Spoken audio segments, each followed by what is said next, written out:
Hello everyone, this is me, Doctor, and I am going to teach you today's topic, which is infertility, which is very high yield according to exam point of view. I'm going to share each and everything in detail. Hopefully, these all things which exam point of view related with MCQs examples, it will help a lot of to crack your USMLE and play or NRE very easy, related things.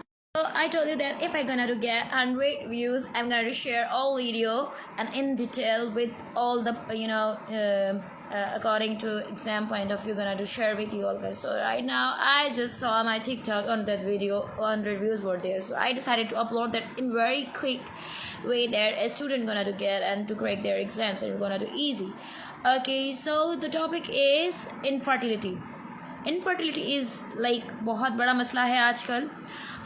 Pakistan में 40 to 70% जो है वो ये ratio आ रहा है mails में और females में अकॉर्डिंग टू देखा जाए, लेकिन every second women is facing infertility now these days. लेकिन हमारे मर्दों को ये होता है कि वो ज़्यादातर अपनी जो है वो प्रॉब्लम्स जो होती है वो शेयर भी नहीं कर पा रहे होते, और उनको बहुत ज़्यादा वो होता है कि if we are going to share this thing with our consultant और फिजिशियन, और घर में किसी को पता लग गया तो हमारे ऊपर ये बहुत बड़ा दाग होता है। First of all I am gonna to clear that this gonna to make huge things problems in your marital life, it will effect on your marital life if you are not going to share these all things with your physician, your partner, these all things. So it's very important to diagnose the causes of fertility. बहुत से लोगों को नहीं पता होता कि fertility के causes क्या हैं। तो मोस्टली जो मेल के ऊपर हम आज डिस्कस करेंगे कि मेल कॉजेज़ जो होता है, एक सबसे बड़ा कॉज होता है कि प्री टेस्टिकुलर डिजीज़ होती हैं, जिसमें आपका हम लैब्स करवाते हैं, FSH, LH और पिट्यूटरी डिजीज़ को डायग्नोज करते हैं। अगर इनमें कोई मसला आ रहा होता है, FSH डिक्रीज़ होता है, LH डिक्रीज़ होता है या पिट्यूटरी डिजीज़ कोई कॉज होता है,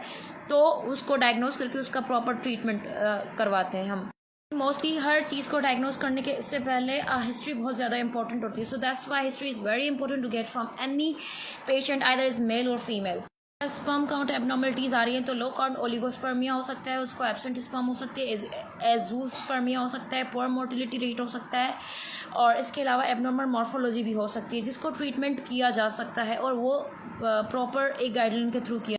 हार्मोनल फैक्टर्स है तो हार्मोनल फैक्टर को लाइक हाइपोगोनाडिज्म है, पिट्यूटरी डिसऑर्डर्स है, या लो FSH है, LH है, तो उसको टेस्टोस्टेरोन में कोई मसला है तो वो भी जो है वो ऑब्स्ट्रक्शन पाई जाती है। मेन कॉज होता है अगर कोई ऑब्स्ट्रक्शन है कॉन्जेनिटल एब्सेंस है और वास डेफरेंस है, या पोस्ट इन्फेक्शन स्कैरिंग है, या फिर आफ्टर मम्स और काइटस हो सकता है, ट्यूबरक्यूलोसिस हो सकता है, पोस्ट सर्जरी कोई इन्फेक्शन हो सकता है, या पोस्ट सर्जरी कोई भी एबनॉर्मलिटी आ सकती है। So we are gonna to treat this और कॉज मिलता है वेरिकोसिल, तो वेरिकोसिल को भी ट्रीट किया जा सकता है। डायलेटेड स्क्रोटल वीन्स होती हैं जिसमें कॉज सबसे बड़ा वेरिकोसिल में यही होता है को स्पर्मेटोजेनेसिस जो है वो नहीं हो सकती, ठीक है, इम्पेयर्ड स्पर्मेटोजेनेसिस हो रही होती है। और जेनेटिक फैक्टर्स में भी चीज़ें होती हैं, ठीक है, मेन कॉज जेनेटिक फैक्टर भी होता है। जेनेटिक फैक्टर में ये होता है कि क्लिफेंटर सिंड्रोम या वाई क्रोमोसोम माइक्रो डिलीशंस जो है वो हो जाती हैं, जिसकी वजह से जेनेटिक फैक्टर्स भी इन्वॉल्व।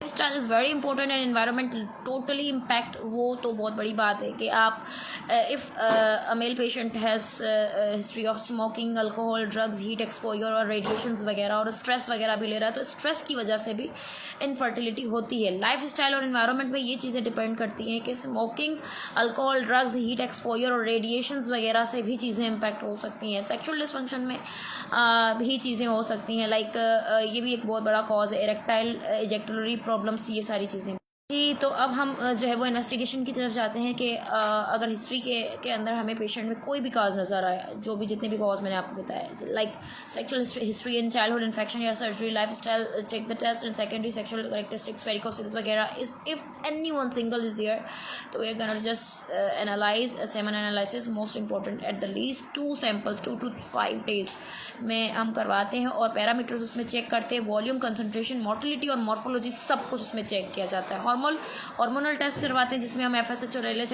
टेस्टोस्टेरोन, अगर कोई भी पेशेंट आपके पास स्मेल आ रहा है और with complain of infertility from 5 years, 4 years और 10 years, आप उनके ये सारे टेस्ट करवाएंगे, उसके बाद आप एक नतीजे पे पहुंचेंगे। एग्जामिन भी अच्छे से।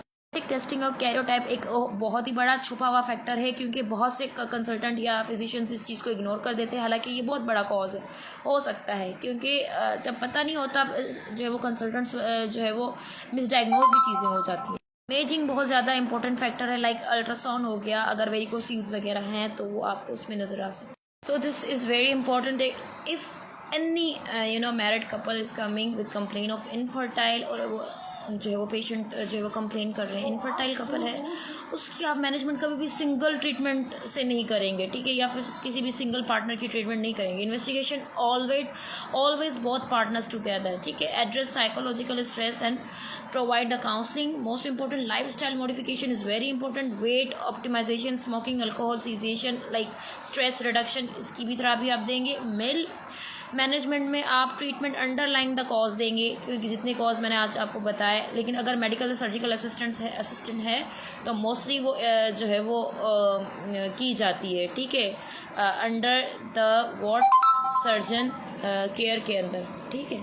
If you want to learn more तो प्लीज़ शेयर करें, कमेंट करें और फॉलो करें, ताकि मैं फीमेल इनफर्टिलिटी पे भी बहुत सी चीज़ें आप लोगों को बताऊं और मैनेजमेंट भी साथ बताऊंगी. If you want to learn about the management, if you want to learn with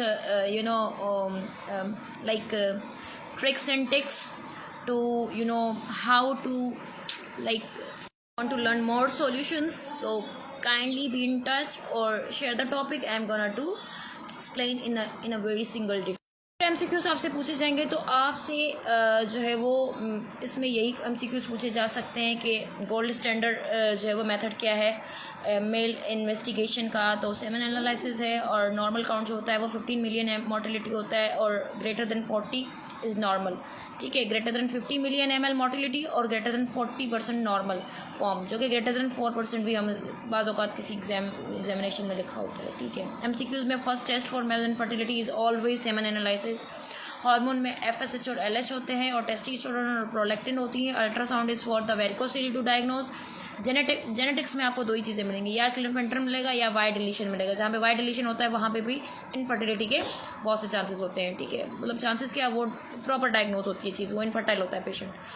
female में ये होता है कि female is a very prolong history. Female के बहुत से मसले हो सकते हैं, obviously related with the uterus, और गायनिक प्रॉब्लम हो सकती हैं, प्यूबर्टी रिलेटेड हो सकती हैं, और जेनेटिक भी हो सकती हैं, एनाटॉमिकली भी हो सकती हैं, बहुत सी चीज़ें हो सकती हैं. वो हम डिस्कस करेंगे नेक्स्ट वीडियो में. आज मैं सिर्फ आपको मेल का बताऊँगी. अकॉर्डिंग टू मेल इनफर्टिलिटी आपसे क्वेश्चन जो पूछ सकते हैं कि ट्रीटमेंट और कॉज वेरिकोसिल हो तो उसकी लाइगेशन होती है, हार्मोन थेरापी दी जाती है डिफिशेंसीज के लिए और सर्जरी के लिए. मोस्टली जो है ART और IUI की तरफ जो है वो पेशेंट्स को काउंसिल किया जाता है, अगर पेशेंट जो है वो विलिंग होता है तो, और अफोर्डेबल भी होता है.